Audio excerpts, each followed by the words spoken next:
I'm Austin Hillam. And I am Stephen Fazio.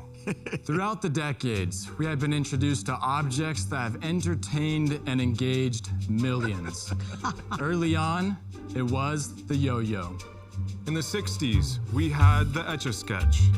In the 80s, there was the Rubik's Cube. Now introducing the toy of the future. ZipString! Anything the user does, ZipString follows. The string flies around 35 miles per hour and yet is safe to the touch. All right, Sharks, watch this trick. It's called the swirl. This one's the corkscrew. This one's the step through and the pop. Presenting the portal. ZipString glides around smooth objects.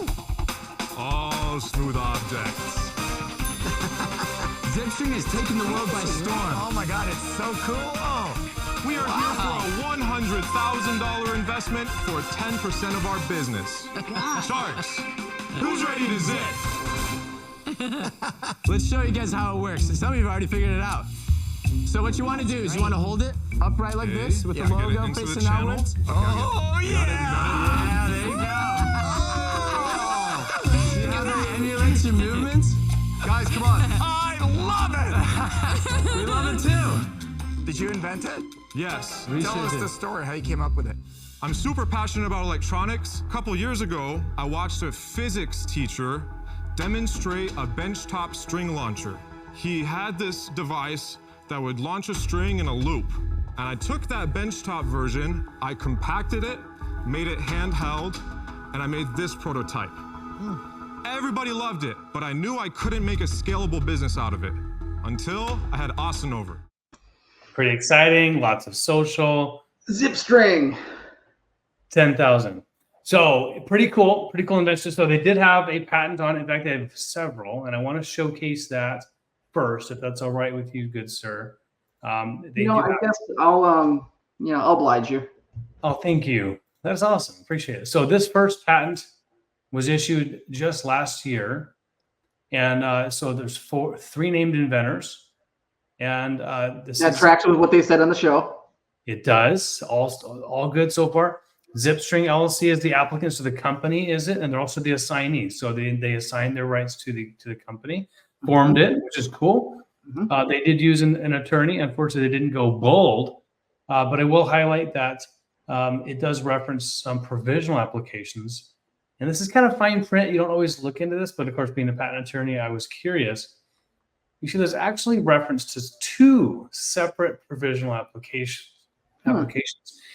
This is not atypical. So I'm guessing that they filed their own provisional on September 6th, 2022.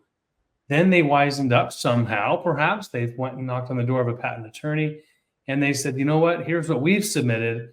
And like, you know what, we need to do better. So a second provisional was filed, and it can be filed.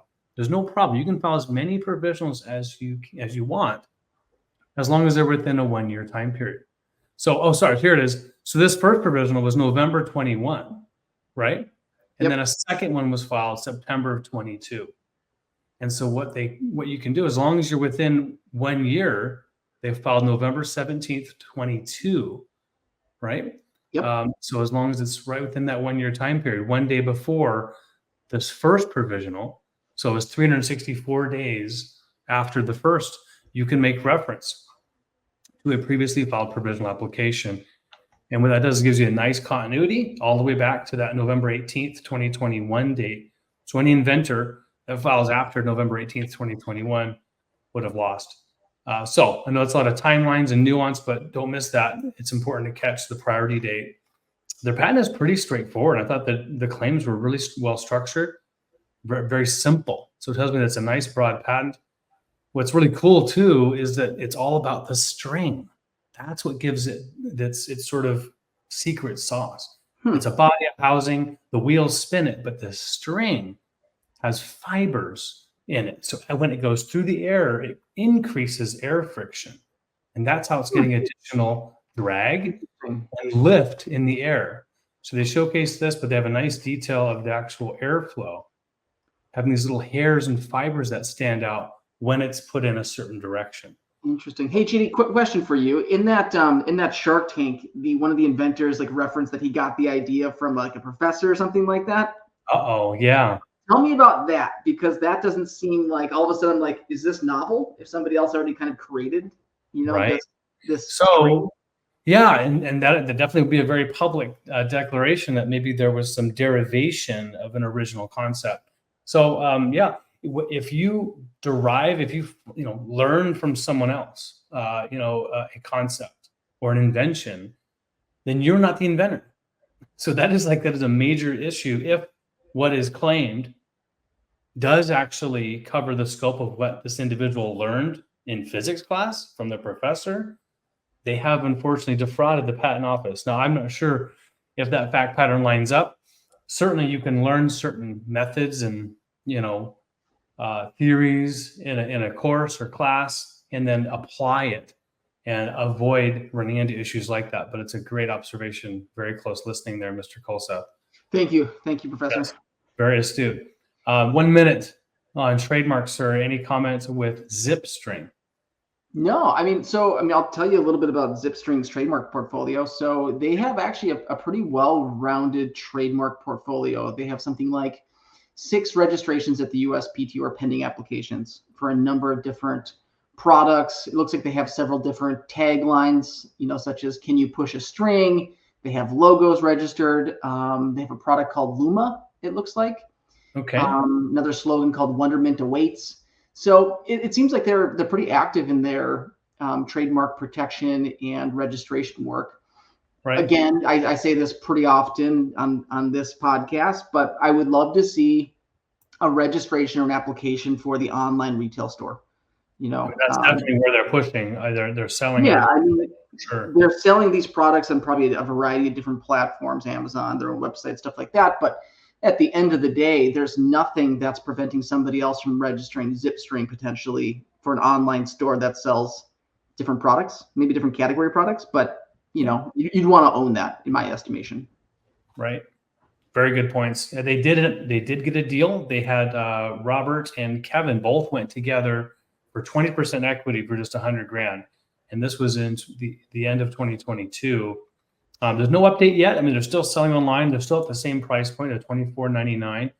One of the issues, as they talked about in the episode, was they had a supply chain problem. They had a lot of orders, but they weren't able to fill. They just couldn't build the thing fast enough.